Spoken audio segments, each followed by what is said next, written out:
AITA for refusing to be the bigger person and apologize to my SILs husband? Story 1. The entire family in-laws have been divided since last year when some bullshit happened. I went to my SILs house to visit, and my SILs husband slapped my 7-year-old child across the face for running in the house. It wasn't overly hard, but I don't think that matters. Obviously, no running in the house is a set rule, but where my child is on the spectrum, he needs frequent reminders. He skipped runs when stimming. We hadn't even been at the house for 15 minutes at most when this happened, and my SILs husband gave no warning or reminder. It happened so quick that I didn't even have the chance to speak to my kid myself. He just walked up, slapped my son in the face, and yelled, "No running in the house." I immediately called the cops, and when they were at the house, I called my husband, who left work to come be with us. My SILs husband basically ran indoors with his tail between his legs the second my husband showed up. My husband and I fought this for months, trying to get my SILs husband charged, but ultimately the courthouse did nothing and neither did the cops. He got away with it. Since this happened, half of the family has stopped visiting my SIL at all. This is a huge deal, because my SIL throws multiple family functions a year and family is huge to her. But they basically told her that since she stood by her husband and defended her husband on this, they wanted nothing to do with her. Guilty by association, basically. We also went no contact with her and her husband. But given the police reports and it being on both SIL and her husband's background reports while the investigation and court hearings were open, they were both fired from their jobs. SIL was a caseworker. Her husband was an assistant principal. My SIL apparently started working retail at minimum wage, but her husband hasn't worked since because he's too depressed. Well, in the more recent months, we have been contacted by a few family members asking us to forgive and forget so that family life can pick up as usual. I outright refuse. I never told anyone they had to stop associating with these people. They did it on their own. But SIL and her husband also have these people convinced that my son ran into this man's hand and that he didn't slap him at all, and that they lost their jobs and livelihood because I dramatically twisted the story. Now my MIL, who never stopped contact, is asking me to be the bigger person and apologize to SIL and her husband for making them lose their jobs over a mistake so that the family functions can start again and the whole family can be together. She says she is getting too old to lose out on family time over a mistake. I basically told her tough shit and that SIL and her husband are dead to me, and I don't care who has a problem with it. But apparently I'm what's keeping the family divided because a good portion of the family says they will only forgive when I do. AITA? Our advice. No, you are not the asshole NTA in this situation. What happened to your child was completely unacceptable, and it's understandable that you are deeply upset and unwilling to reconcile with your SIL and her husband. Here's why your response is justified. Physical assault on your child. Your SIL's husband physically assaulted your 7-year-old. Regardless of the circumstances or rules. As a parent, your first responsibility is to protect your child. It's alarming that your SIL and her husband not only defended his actions but also tried to downplay the severity of what occurred. Lack of accountability. Your SIL's husband showed no remorse for his actions and made excuses for his behavior, which is a red flag.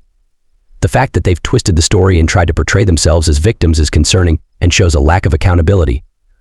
Family's response. It's understandable that your family members are eager to reconcile and restore family gatherings, but that doesn't mean you have to compromise your values or prioritize the comfort of those who hurt your child.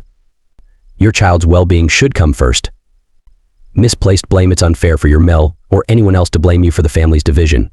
You are not responsible for the consequences of your SIL and her husband's actions. They made choices that led to losing their jobs and damaging relationships with family members.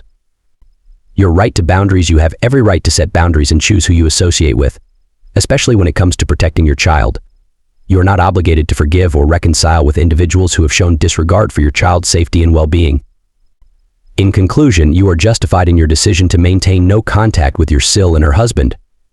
It's crucial to prioritize your child's safety and well-being above family gatherings or pressure to reconcile. Your MIL and other family members should respect your stance and support your decision to protect your child. First comment. By NTA. Your child ran into his hand? That's like when someone cheats, saying she slipped and my penis fell into her. Both are BS. You know what happened, and actions have consequences. He was Big Billy Badass when he slapped your child, until husband showed up. These people aren't sorry, they're only sorry they got caught. I understand there are rules, but who just thinks it's okay and then actually slaps someone else's child? MIL is just as bad if she basically thinks what happened was okay. Second comment. Dow. NTA. Strong people apologize. Weak ones blame others. A school administrator that assaults children should lose their job and never be allowed near children again. You could give a non-apology apology. I'm sorry you are such a terrible person who can't own their own behavior and caused yourself to lose a job you were never qualified for in the first place. Must really suck. Story 2. My wife thinks I'm a coward for not fighting a homeless guy who was rude to us, and I think she is a jerk for expecting me to. So I am 30M and my wife is 29F. We celebrated our 9th anniversary by going out overnight for the first time since we had children 8 years ago. It was a really big deal to stay at a hotel away from our children. Grandparents were watching them. We live in the country and have not really been to the big city a lot, so we are not used to how things work down there. We were walking around seeing all the different sights and doing tourist things when we decided to try to rent those electric scooters that you see on all the street corners. I set mine up on my phone and it worked fine, however my wife could not figure it out, so we switched scooters and phones, so she was using my original scooter and was using my phone, and I was on her scooter, using her phone trying to get it to work. About 10 minutes on me messing with to no avail, this homeless runs over with what he told us later, 2 cases of stolen soda.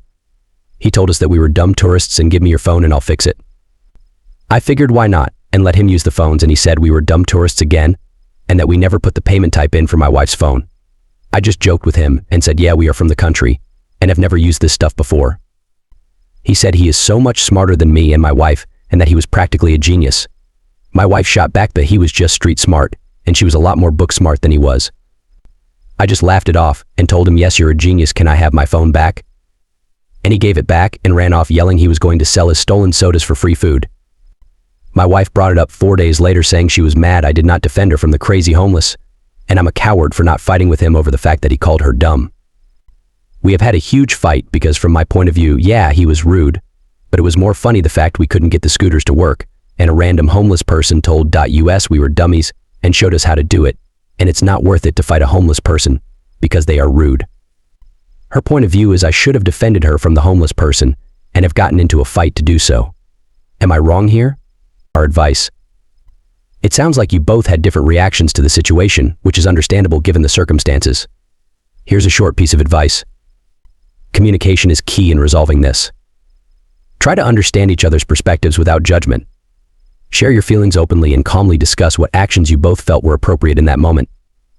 Remember, disagreements are natural, but finding common ground through open dialogue can help bridge the gap. First comment. No, you're not wrong. NTA. The homeless guy didn't get physical. Why would you? Our society isn't built for geniuses. A lot of them do end up homeless due to limited work for them. Even at a surgical engineering company building robots for surgery, you're going to have no more than 5 certified geniuses on payroll, and everyone else is just well-educated people supporting them, and it's more likely 1 to 3. And even a genius will lose their social graces and come off crazy when living homeless on the fringe of society. Your wife doesn't come out of this one looking that smart or kind, and as a fellow rural raised and living person who has spent time living in cities, I'm embarrassed by her take on this encounter. My apologies for my rudeness. I'm sure she has her good qualities, but they weren't on display in this story. I hope she can find a way to see her error here and do better next time to not make something out of nothing. To be clear, her coming off not that smart has nothing to do with not figuring out the scooter and everything to do with her lack of humility in the situation.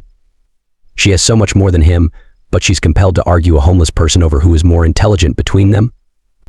A homeless person who is helping you too, and she wanted you to fight him. That's why. Second comment. NTA. Why does your wife give more weight to the judgment of an unstable homeless person than the safety of you, her husband? The fact she felt the need to defend her intelligence to this person screams insecurity and need for conflict. This was not a neighbor from your hometown disrespecting her, and she is lucky you stayed focused on diffusing the interaction and got through the situation without conflict. Imagine being assaulted, attacked, or even killed because she needed a homeless person to know she was smart. That'd be great news to break to your children. JFC.